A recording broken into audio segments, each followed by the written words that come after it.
আমার যখন 22 দিন রিমান্ড করেছে, 22 দিন রিমান্ডে আমাকে জিজ্ঞাসাবাদ যখন করেছে, তখন আমার বয়ান ছাইরা দিয়া কয়, এই কথাগুলো কে শিখাই দিছে, কেন এই কথাগুলো বললা, এরকম জিজ্ঞাসাবাদ করেছে বয়ান ছাইরা দিয়া। দীর্ঘ 22 দিন রিমান্ডে থাকতে হয়েছে আমার। আমি 6 মাস জেলখানায় ছিলাম, মাথা এমনি হেলান দিয়া বসে ছিলাম 6 মাসের ভিতরে আমি শুইতে পারিনি, কারণ আমার এই পাশ পচে গেছিল ইনফেকশনে, পিক পড়তো। আমার প্রতি রাত্রে মনে হতো যে আজকে মনে হয় আজরাইল আমার নিতে আসবে, মনে হয় জেলখানার থেকে আমার লাশ বের হবে। কিন্তু যারা আমাকে জেলে দিয়েছিল তারা আপাতত দেশেই নাই, এ দেশের মাটি তাদেরকে বমি করে দিছে, তারা দেশের বাইরে চলে গেছে। আর আমি মনে করছি যে আমি মরেই যাবো নাকি, আল্লাহ তাআলা আপনাদের সামনে আমারে আবার বয়ানে বসাইছে। এই কাম আল্লাহ পাকের, কারণ আল্লাহ সরকার তো আমাগো এই ডক্টর ইউনূস সরকারের মতো সরকার না তো, যে হাদিরে মাইরা পালায়া বেড়াইবো, বাইর করতে পারবো না। একদিন কয় হাদি খুনি বাংলাদেশে আছে, আর একদিন কয় ইন্ডিয়া আছে, আর একদিন কয় এটা দুবাই আছে। আমি মাঝে মাঝে যেখানেই বসি সেখানেই বলি, মাঝে মাঝে বলি, এত অথর্ব যোগ্যতা নিয়ে 17 কোটি মুসলমানের জানমাল নিয়ে খেলাধুলা করার জন্য ক্ষমতার চেয়ারে তোমাদেরকে বসে থাকতে বলেছে কে? লজ্জা থাকলে ছাইরা দিয়ে চলে যেতে পারো না? দেশ চালাও কেন তোমরা? একটা খুনিরে বাইর করতে পারো না? রাষ্ট্রযন্ত্রের ক্ষমতা সর্বোচ্চ, রাষ্ট্রযন্ত্র পারলে চাইলে যা কিছু মাটির নিচ থেকে আসামি বের করে আনতে পারে।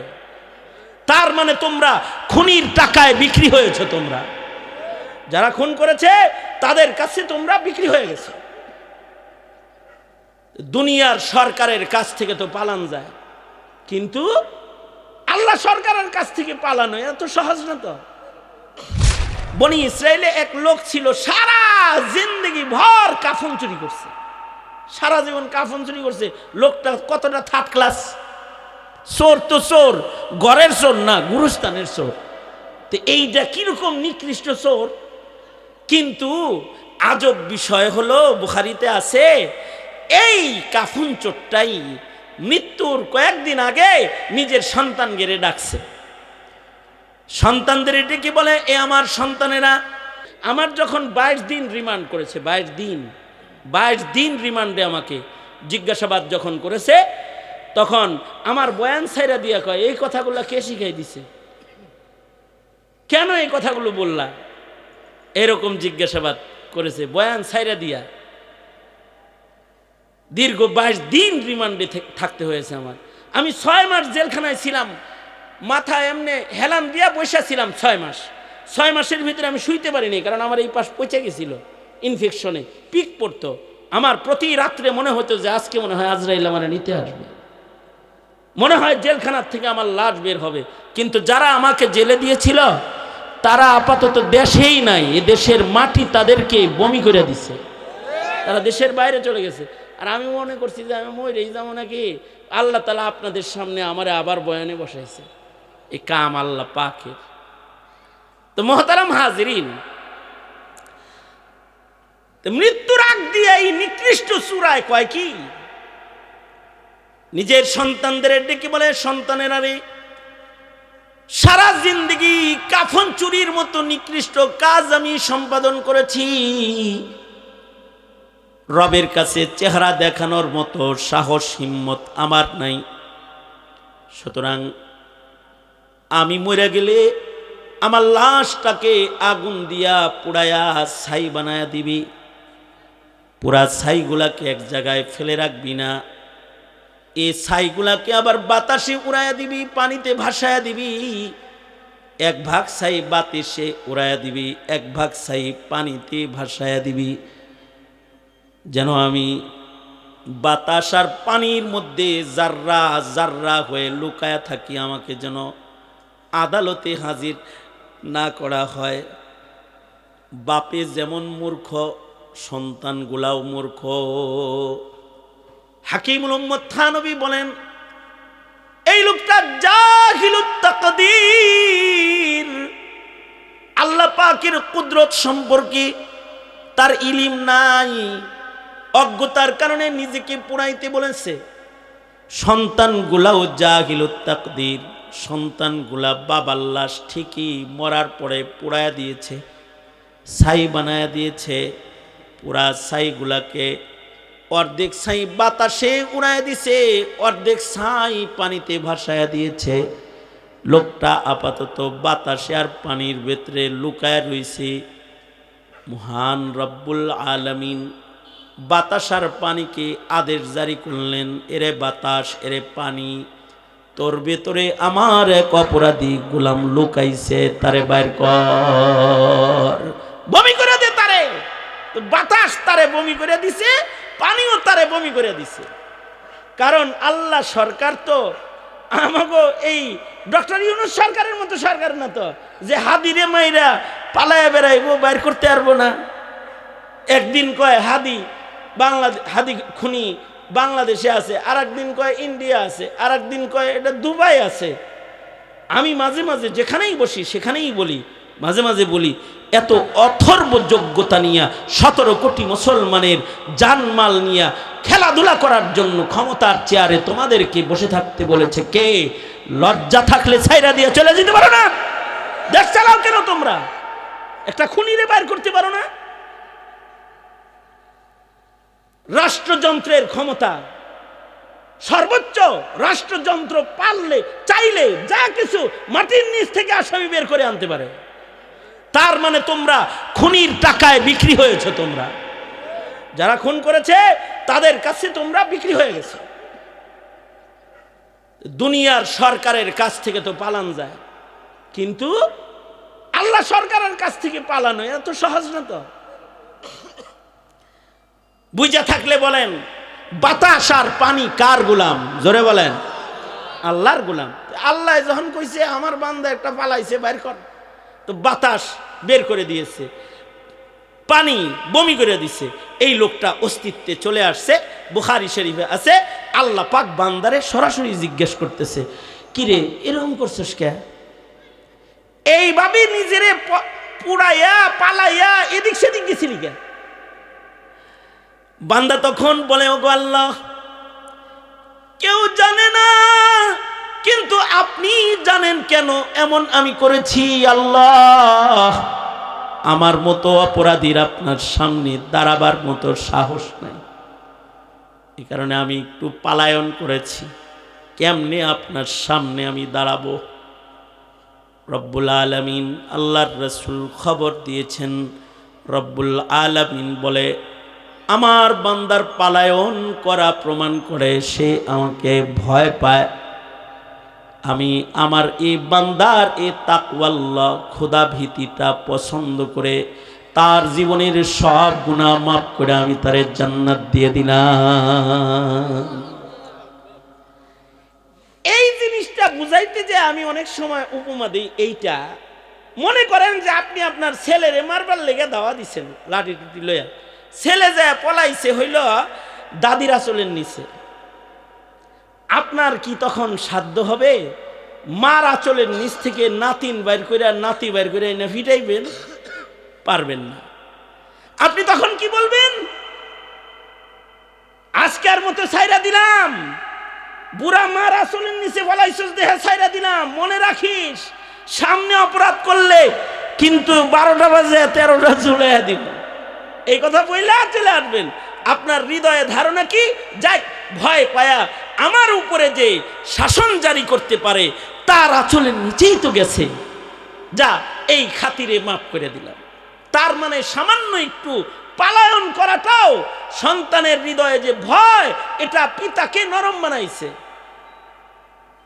এ কারণেই কোনো বান্দার গুনাহ মাফের জন্য কেউ যদি মাহফিলে বৈশা যায়, আল্লাহ নিজে ফেরেশতাদেরকে বলতে থাকে, আমারে বান্দাগুলা পাপ থেকে মুক্তি হইতে ওইখানে বইছে, ওরা আমারে ভয় পায়, আমি ওদের মাফ করে দিলাম।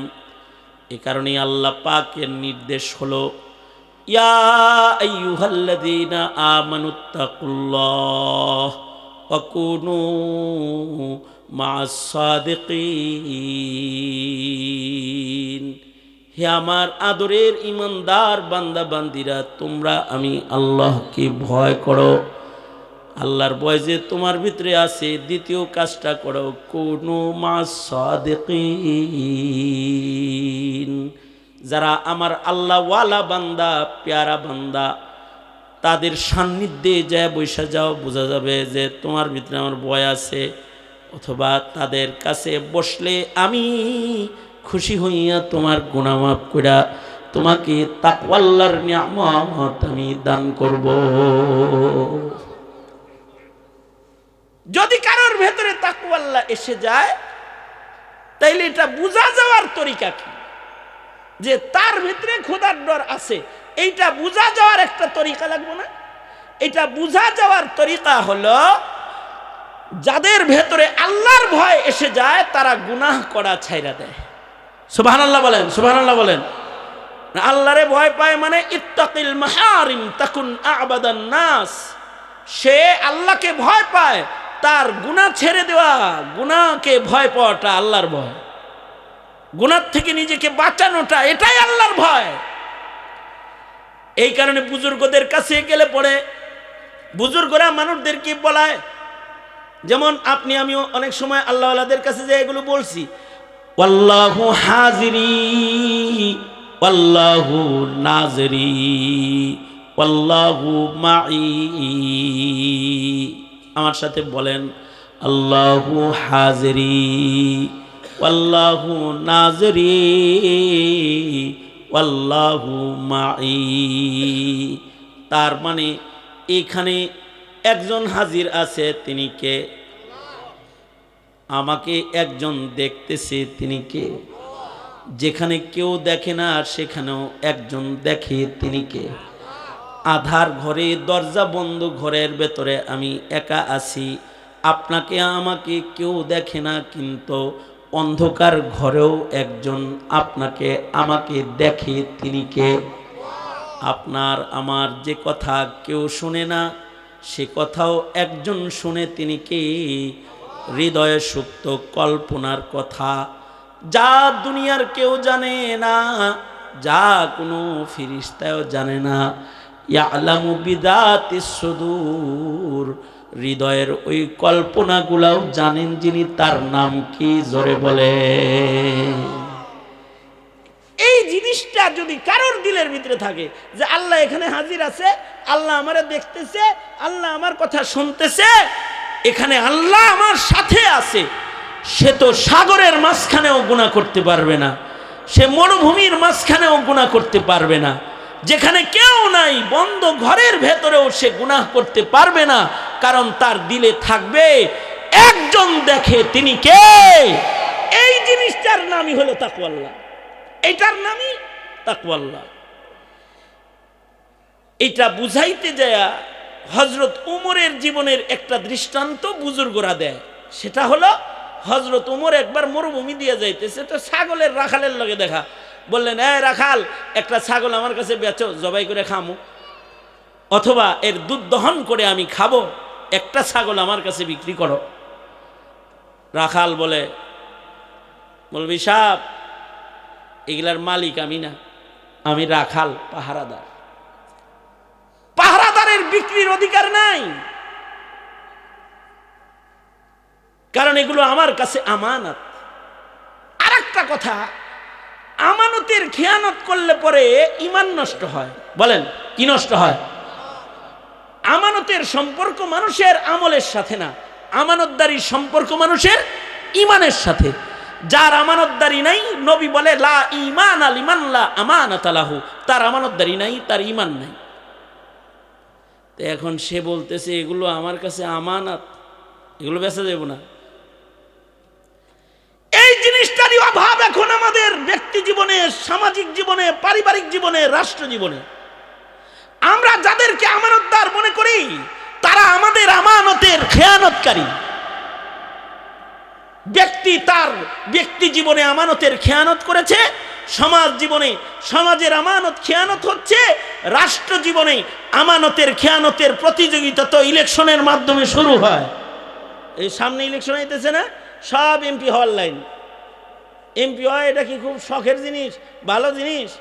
হযরত উমররে যখন আদা জাহানের খেলাফত দিতেছে হযরত আবু বকর সিদ্দিক, খলিফাতুল মুসলিমিন বানাইতেছে, দ্বিতীয় খলিফাতুল মুসলিমিন। হযরত ওমর চিল্লায় কাঁদছে আর বলছে, আবু বকর এই জিনিসটা আমারে দিয়েন না, আমারে মসজিদের মুয়াজ্জিনটা দেন। কেন? এইটার ভর সহ্য করার মতো ক্ষমতা আমার নাই, আমি এটাকে বরদাস্ত করতে পারবো না। সুতরাং আপনি মেহেরবানি করে আমাকে এই দায়িত্বটা দিয়েন না। হযরত আবু বকর বললেন, তুমি যেহেতু দায়িত্বটা চিনছো, সুতরাং দায়িত্বটা তোমারই, তুমি এই দায়িত্বটা চিনছো। এ কারণে হযরত ওমর বলতেন, ফুরাত নদীর পারেও যদি কেউ কোনো কুকুর না খেয়ে মারা যায়, এটার জন্য তো আমারই জিজ্ঞাসাবাদ করা হবে। আর আপনি আমি ভোট দিয়ে যা করে আমানতের জিম্মাদার বানাই, আস্তে করে ভোটটা নিয়ে বিদেশে বাড়ি কিনে বয়ে থাকে। এখন না টুপি মাথায় দিয়ে আপনার ঘরে ঘরে আয়া কয় ভোট। ভোট কিন্তু মানুষের হাতে না, ভোট কিন্তু গাড়িতে না, ভোট কিন্তু পায়। হাট বাজত ভোট তত। ডোর টু ডোর যাবা, তাই ডোর টু ডোর যায় ভোট নিয়ে যে গেল গাহে, এরপরে তো হ্যারেই খুঁজে পাওয়া যায় না। সে জাতির আমানতের রক্ষণাবেক্ষণ করবে কিভাবে? জাতির আমানত জাতির কাছে পৌঁছাবে কিভাবে? ওই যে এক এলাকার ভিডিও ভাইরাল হয়েছে, ওখানে এক ভালো মানুষ নমিনেশন নিছে, পেপার জমা দিছে, তো যেটি খারাপ হেডিয়ে কয়, এই কামে উনি আইছে কে? আমরা, উনি যদিও ভালো হয়, আমরা তো চুরি করব। এটা ভিডিও ভাইরাল হয়েছে, আমরা চুরি করবো। তে আমরা চুরি করলে তো এই ভালো মানুষটা আর ভালো থাকবো না। শুধু শুধু হ্যাঁ আইছে কে, একটা চোর বসাইতে পারলো না। বিষয়টা হলো অনেকটা এরকম। তার মানে আপনাকে বলা হয় যারা খেয়ানত করে তাদের ভোট দাও। এগুলো আমানতের খেয়ানত। আমানতের খেয়ানত ইমানকে নষ্ট করে ফেলে। এই রাখাল বলে এগুলো আমানত, মালিক হলো আর একজন। হযরত ওমর তার তাকওয়া পরীক্ষার জন্য বলে, তোমার মনে কে না আছে নাকি, দেখবো নাকি? কয়ও একটা ছাগল বাগে খায়া ফেলাইছে, দেওছে খাই, নেওছে, তোমার পকেট ভরবো। এই কথা বুদ্ধিটা দেওয়ার সাথে সাথে রাখাল হযরত ওমরের দিকে তাকায়া বলে, এই তুমি তো দিয়ে আসতো একটা 2 নম্বর লোক, তুমি এরকম বুদ্ধি দিতেছ? ইয়া হাদা, আমার মনিব দেখবে না তাই বলে কি এখানে আল্লাহ নাই? ফাইন আল্লাহ, আল্লাহ কই গেছে? আল্লাহ দেখবো না আমি এই 2 নম্বর এটা করতেছি? হযরত থানবী উপমা দিয়ে বলেন, এটা তাকওয়াল্লাহ। জাস্টিস তাকি উসমানী বলে, এই যে গোলামটা মরুভূমির মাঝখানে একটি ছাগল নিরিবিলি বিক্রি করে পয়সাগুলা পকেটে নিতে পারলো না, তাকে একটা জিনিস এই গোপন গুনাহ থেকে বারণ করেছে, সেটা হলো তাকওয়াল্লাহ। তার আল্লাহর ভয় তাকে এই গুনাহটা করতে দেয় নাই। জাতিকে তাকওয়া যতদিন পর্যন্ত দেওয়া না যাবে, ততদিন পর্যন্ত বাহিনী মোতায়েন করে অপরাধ জগৎকে ছোট বানানো যাবে না, যাবে না। এটার তরিকা, তাকওয়া লাভের সবচেয়ে সহজ তরিকা হলো সৎসঙ্গ গ্রহণ করো। আর একটা সহজ তরিকা হলো রোজার মাস, যেটা সামনে আসতেছে, লাআল্লাকুম তাত্তাকুন। রোজার মাসে আল্লাহ পাক বান্দাকে তাকওয়া দিবে যদি রোজা রাখে। আরো আজব আমল হলো, 2 মাস আগে থেকে আল্লাহর রাসূল দোয়া করতে বলেছে, রজব ঢুইকা গেলেই তোমরা আল্লাহর কাছে বলো, আল্লাহ রজব যেহেতু পেয়ে গেছি, রজব শাবানে আমাদের বারাকা দান করেন আর আমাদের রমজান পর্যন্ত পৌঁছায় দেন। যদি এই দোয়া করার পরে কেউ মরেও যায়, হায়াত যদি তার শেষ হয়ে যায়, সুবহানাল্লাহ বলার জন্য রেডি হয়ে বসে থাকেন, এই সুবহানাল্লাহটা কমস কম ভালো করে বলেন। মানে এই দোয়া পয়রা কেউ যদি মইরা যায়, তো গোটা রমজান ও লাইলাতুল কদরের ইবাদতের সব শুদ্ধা মজা যাবে। সুতরাং বিলাখের এই পৃথিবী আমাদের থাকার জায়গা না, এখান থেকে আমাদের চলে যেতে হবে। আমাদের জিন্দেগি যেন গুনাহ দিয়ে অপবিত্র আমরা না করি। আল্লাহ বলে ইত্তাকুল্লাহ, আল্লাহকে ডরো, তার মানে গুনাহ করা ছাড়ো।